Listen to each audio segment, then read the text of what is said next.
This is Jordan Tower with JT News. Make sure you smash that like button, smash that subscribe button. Let's get right into the news. We're talking about Jim Jones and Max B. So French Montana's continuing to talk about putting Jim Jones and Max B's troubles to the side. Now, it sounds good. But let's just look at the whole hypocrisy of it. French Montana only beefed with Jim Jones because he was just attaching himself to Max B in the beginning of his career. Okay, he had Cocaine City, and then, he latched onto Max B as Max B was fighting for his life. He kind of knew he was going to go away. Max B had a whole wave going on. Part of it was going at Jim.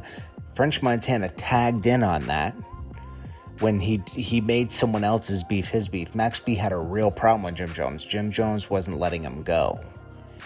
Jim Jones wasn't able to do anything with him.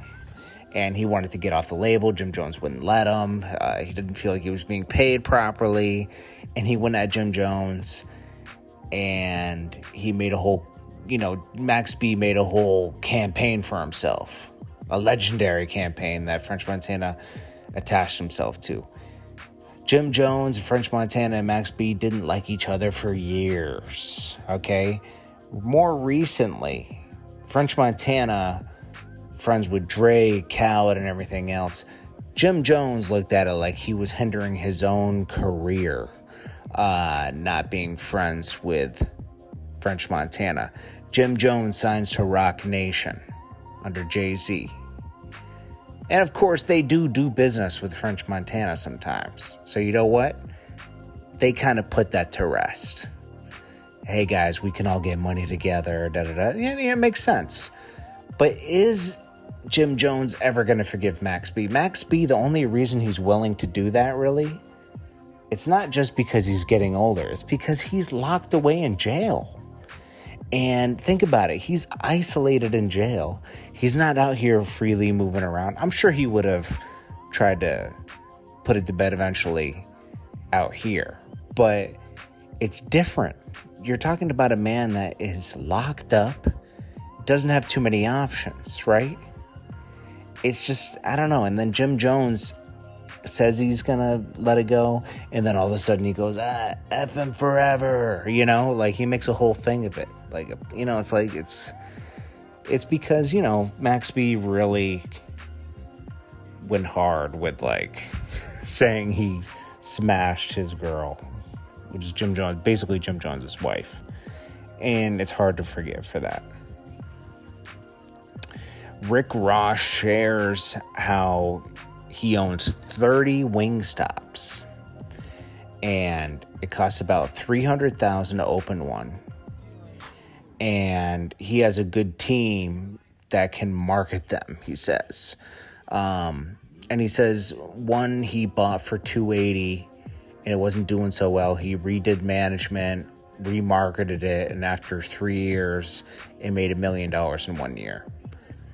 I don't know much about Wingstops. I'm sure it's possible.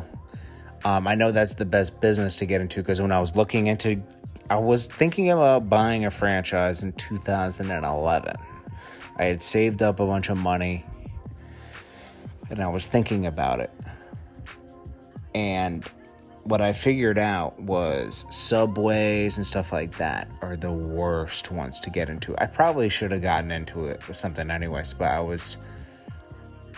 I didn't feel like I had any mentorship to get into it, and I would have been rolling the dice too hard. Plus, that's really a full-time job. Like, Rick Ross, notice he kind of took a break from music a little bit around that time, and he had his sister and his mother or something. I wish he would give the full story because there's more to it than him just jumping into it, Because Rick Ross was still kind of doing music around that time. He wasn't 100% focused. He seems 100% focused on it now. He has 30 of them. And he gave a little bit of an insight on it, though, which was interesting, And he says, it takes about 3 years to start making money. The first 2 years, you're kind of making your money back. And you're hoping that you at least break even. So, yeah, it's interesting. I wish he would talk more about that because it would inspire more people to do it. But people don't give all their secrets away, do they? You kind of got to get out there and just learn on your own. I wonder who his mentor was. Coi Leray drops another freestyle that she wrote, and it's even worse than the first. It's even worse than the one that was on XXL. Someone said, just finished listening to the Coi Leray freestyle.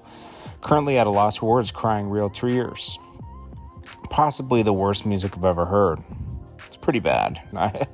She said, currently on the way to the ear doctor. Feel so bad for Coi Leray for the backlash. She's about to get calling something she wrote a freestyle. Coi Leray made Little Mosey look like a lyrical genius. Someone else said, I haven't been on here for a little minute. I saw a little bit about Coi Leray's freestyle, but I thought y'all were exaggerating. I just saw it. I'm floored. It's pretty bad.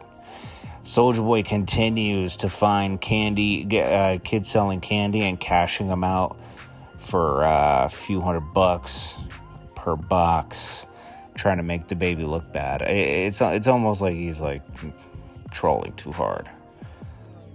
Speaking of DaBaby linked with 50 Cent, but Michael Blackson hit DaBaby up and he said, last time I was in the same place with 50, I ended up owing him money.